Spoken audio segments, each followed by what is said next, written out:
Bismillahirrahmanirrahim. Assalamualaikum warahmatullahi wabarakatuh. Kami dari kelompok 3. Di sini kami akan menjelaskan tentang standar mutu pelayanan kebidanan. Adapun sebelum presentasi ini kami mulai, alangkah baiknya saya akan memperkenalkan anggota dari kelompok 3, yaitu ada Indria Ambarwati, Intan Sucihati, Isa Fitri, Lia Nimatul Maula. Yang pertama yaitu tentang standar penampilan minimal. Adalah suatu yang mengacu kepada penampilan pelayanan kesehatan yang masih diterima, disebut dengan standar keluaran atau populer dengan standar penampilan. Untuk mengetahui apakah mutu pelayanan yang diselenggarakan masih dalam batas wajar atau tidak, maka perlulah ditetapkan standar keluaran. Indikator penampilan minimal. Indikator penampilan minimal adalah ukuran terpenuhi atau tidaknya standar penampilan minimal pelayanan kesehatan yang diselenggarakan. Indikator penampilan minimal yang disebut dengan indikator keluaran. Apabila hasil pengukuran terhadap standar penampilan berada di bawah indikator, maka berat pelayanan kesehatan yang diselenggarakan tidak bermutu. Adapun di sini ada penampilan aspek medis terkait pada kode etik profesi, standar pelayanan profesi. Dengan meningkatnya mutu, maka akan meningkatkan kepuasan klien. Contohnya, meningkatnya angka kesembuhan penyakit yang diderita, sedikit efek samping yang dialami, menurunkan angka kematian, meningkatkan angka kepuasan.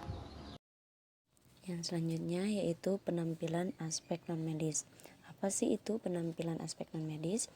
Yaitu yang menunjuk pada penampilan aspek non-medis pelayanan kesehatan terkait dengan kode etik profesi atau standar profesi dalam hal non-medis. Contohnya, yang pertama yaitu pengetahuan klien makin meningkat dan pengetahuan pelayanan dalam kesehatan yang diselenggarakan sehingga menyebabkan dan meningkatkan pelayanan mutu. Selanjutnya, makin tingginya kemantapan klien, makin tinggi juga kepuasan klien. Disiplin dalam standar pelayanan kebidanan. Di sini ada beberapa indikatornya. Yang pertama, disiplin dalam SPK atau standar pelayanan kebidanan. Yang kedua, disiplin kerja SPK. Yang ketiga, disiplin umum SPK. Yang keempat, manfaat SPK. Yang kelima, dasar hukum penerapan SPK. Yang keenam, tujuan standar SPK. Untuk lebih jelasnya nanti akan dibahas dan dijelaskan di slide selanjutnya. Apa itu disiplin dalam SPK? Yaitu rumusan tentang penampilan atau nilai yang diinginkan yang mampu dicapai yang berkaitan dengan parameter yang telah ditetapkan, yaitu SPK yang menjadi tanggung jawab profesi kebidanan dalam sistem pelayanan kebidanan yang bertujuan untuk meningkatkan kesehatan ibu dan anak dalam rangka mewujudkan kesehatan keluarga dan masyarakat. Lalu, apa itu disiplin kerja SPK?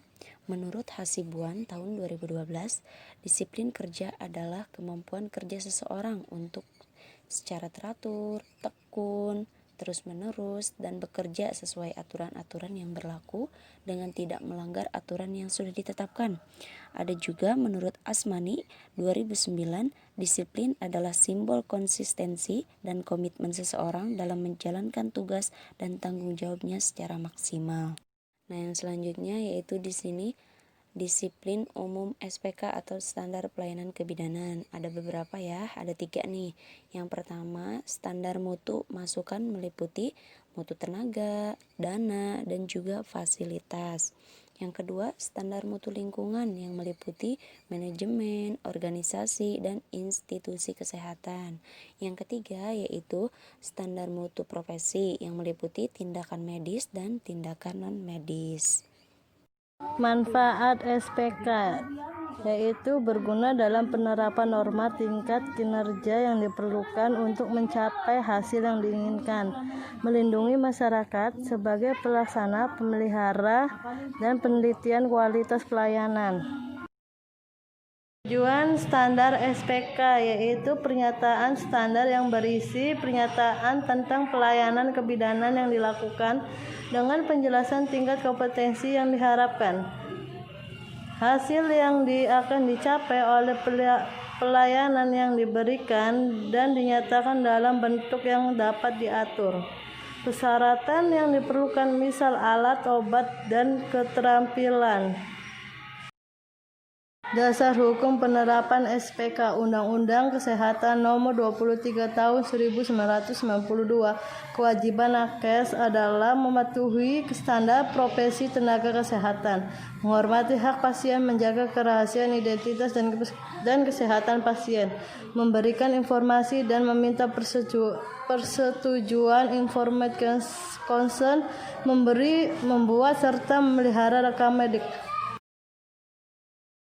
Faktor-faktor yang mempengaruhi kedisiplinan bidan dalam melaksanakan SPK. 1. Penghargaan reward. 2. Beban kerja. 3. Supervisi dari atasan. Standar outcome. Outcome adalah hasil akhir kegiatan tindakan tenaga kesehatan profesional kepada klien. Adanya perubahan derajat kesehatan dan kepuasan klien baik positif ataupun negatif. Outcome dalam jangka pendek adalah hasil segala suatu tindakan tertentu atau prosedur tertentu. Outcome dalam jangka panjang adalah status kesehatan dan kemampuan fungsional klien. Standar mutu pelayanan kebidanan ada 3 tingkat kepuasan. Yang pertama, kepuasan pelanggan. Yang kedua, kepuasan pelayanan. Dan yang ketiga, efisiensi pelayanan kesehatan. 3 pengaruh kepuasan pelanggan. Yang pertama, pemahaman pengguna jasa tentang jenis pelayanan yang akan diterimanya. Dalam hal ini, aspek komunitas memegang peran penting. Yang kedua, empati atau sikap peduli yang ditunjukkan oleh para petugas kesehatan, kemudahan dalam melakukan hubungan komunikasi yang baik dan memenuhi kebutuhan para pelanggan. Ketiga, pelayanan emosional terhadap pasien. Efektivitas program. Pertama, besarnya masalah yang dapat diselesaikan. Kedua, pentingnya cara penyelesaian masalah. Dan yang ketiga, sensitivitas cara penyelesaian masalah. Sekian presentasi kelompok kami. Kurang lebihnya kami mohon maaf. Wabillahi taufik wal hidayah. Wassalamualaikum warahmatullahi wabarakatuh.